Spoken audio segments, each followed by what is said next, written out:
Imaginen un tesoro que nace en las montañas más altas del planeta. No es oro, ni jade, ni piedras preciosas.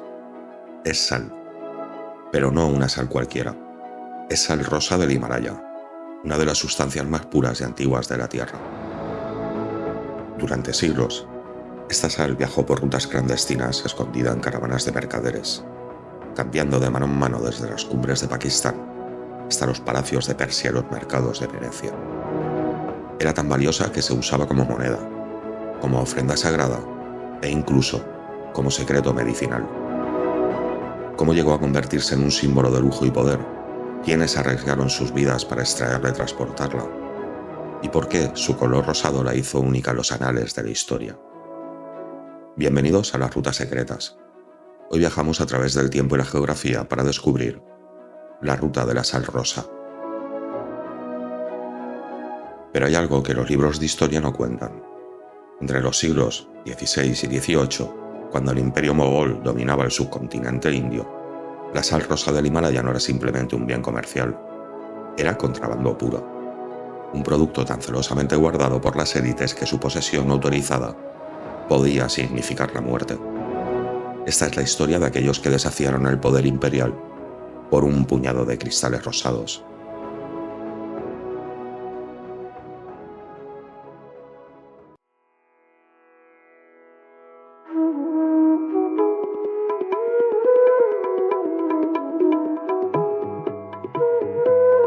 Las minas de Kerkra, en lo que hoy es Pakistán, guardaban un secreto de 250 millones de años. Cuando Alejandro Magno pasó por estas tierras en el 326 a.C., sus caballos lamieron las rocas sagradas expuestas, revelando al mundo occidental la existencia de este tesoro cristalino. Pero fueron los emperadores mogoles quienes transformaron la sal rosa en símbolo de poder absoluto. El emperador Akbar, en 1580, declaró las minas de propiedad exclusiva de la corona. Cualquier extracción no autorizada se castigaba con la amputación de la mano derecha. La sal rosa no era solo un condimento. Los alquimistas de la corte creían que sus propiedades místicas podían prolongar la vida y aumentar la virilidad. Los médicos reales la mezclaban con oro molido, para crear elixires que solo el emperador y sus favoritos podían consumir.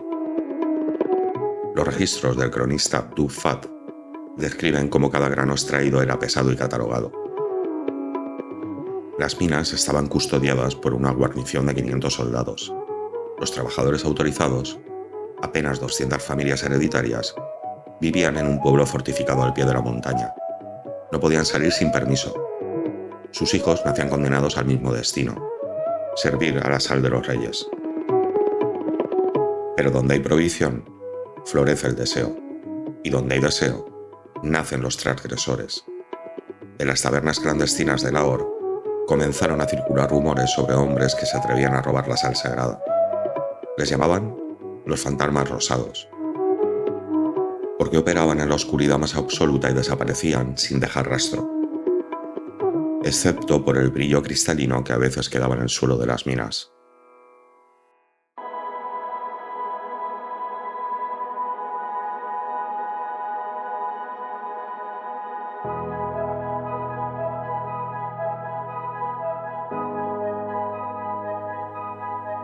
Rashid el Silencioso no siempre fue mudo. Perdió la lengua cuando los guardias imperiales lo atraparon con 3 libras de sal rosa, escondida en su turbante.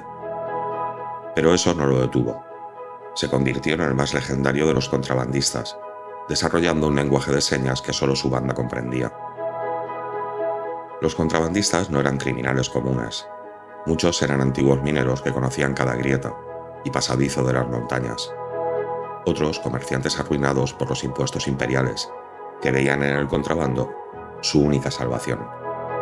Había incluso nobles menores, segundones sin herencia, que financiaban las operaciones desde las sombras.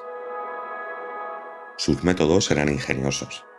Excavaban túneles paralelos a las minas oficiales, trabajando solo durante las tormentas cuando el ruido del viento y la lluvia ocultaba el sonido de sus picos.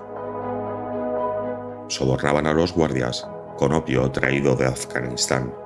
Algunos se hacían pasar por peregrinos religiosos, escondiendo la sal en falsas reliquias sagradas que ningún soldado se atrevía a profanar.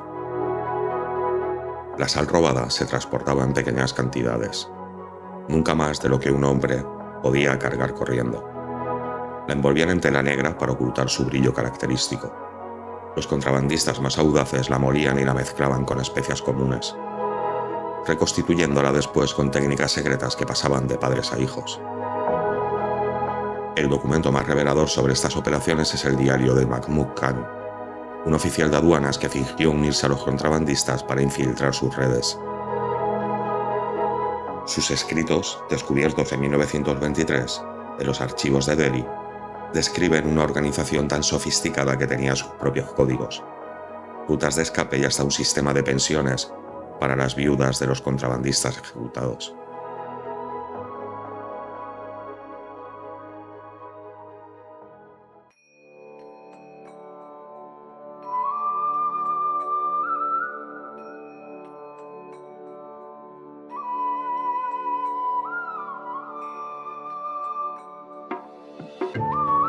La sal rosa robada seguía caminos tortuosos hacia los mercados clandestinos. La ruta más peligrosa atravesaba el paso de Khyber, donde las tribus pastunes cobraban protección a cambio de paso seguro.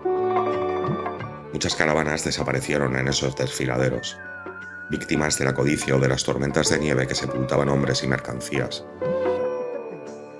En 1651, el príncipe Dara Shiok, heredero al trono mogol, descubrió que su propio hermano financiaba en secreto el contrabando de sal rosa, no por codicia, sino como arma política.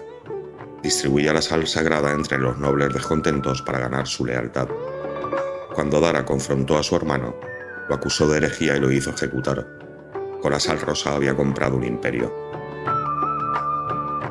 Los mercaderes venecianos fueron los primeros europeos en participar del contrabando.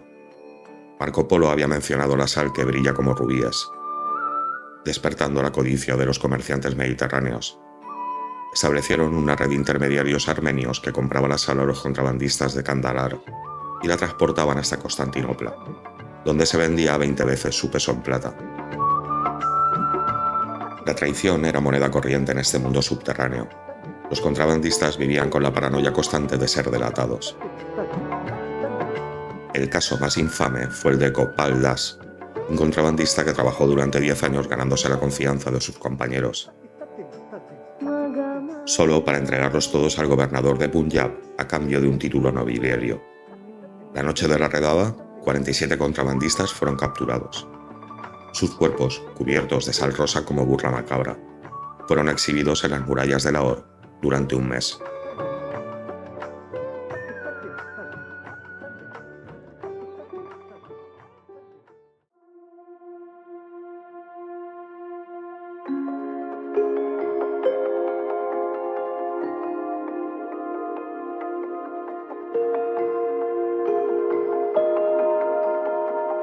Pero el peligro no venía solo de las autoridades. Las minas clandestinas eran trampas mortales. Sin ventilación adecuada ni soportes estructurales, los derrumbes eran frecuentes. En 1689, un colapso sepultó a 23 contrabandistas. Sus cuerpos nunca fueron recuperados.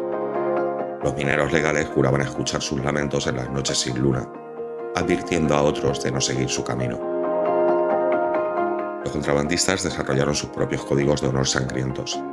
Si un miembro era capturado y no se suicidaba antes de ser interrogado, su familia era marcada con sal hirviente en la frente, una señal de deshonra que los excluía para siempre del mundo del contrabando. Algunos elegían cortarse la lengua previamente para no poder hablar aunque quisieran. La violencia escaló cuando el emperador intensificó la persecución en 1670. Creó los cazadores de sal, una unidad de élite entrenada específicamente para infiltrar y destruir las redes de contrabando. Su líder, Mirza Kamra, era conocido por su crueldad creativa. La respuesta de los contrabandistas fue igualmente brutal. Comenzaron a asesinar sistemáticamente a los informantes, dejando sus cuerpos cubiertos de sal negra, teñida con sangre, como advertencia. La espiral de violencia alcanzó su clímax en la Noche Carmesí de 1672, cuando contrabandistas y cazadores se enfrentaron en una batalla campal en las minas. 57 hombres murieron. La sal de las galerías quedó teñida de rojo durante años.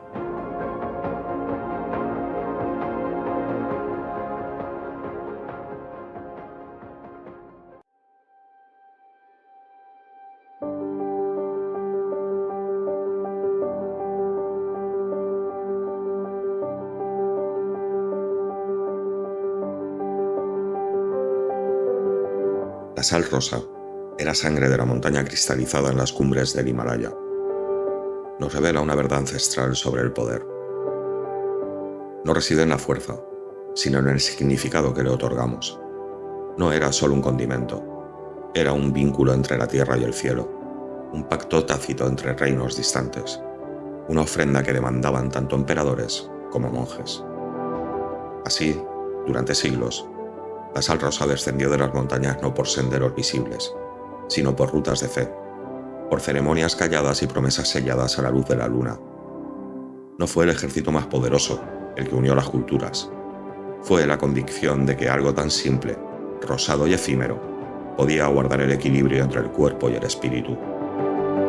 Hoy, aquellos caminos verticales se han borrado.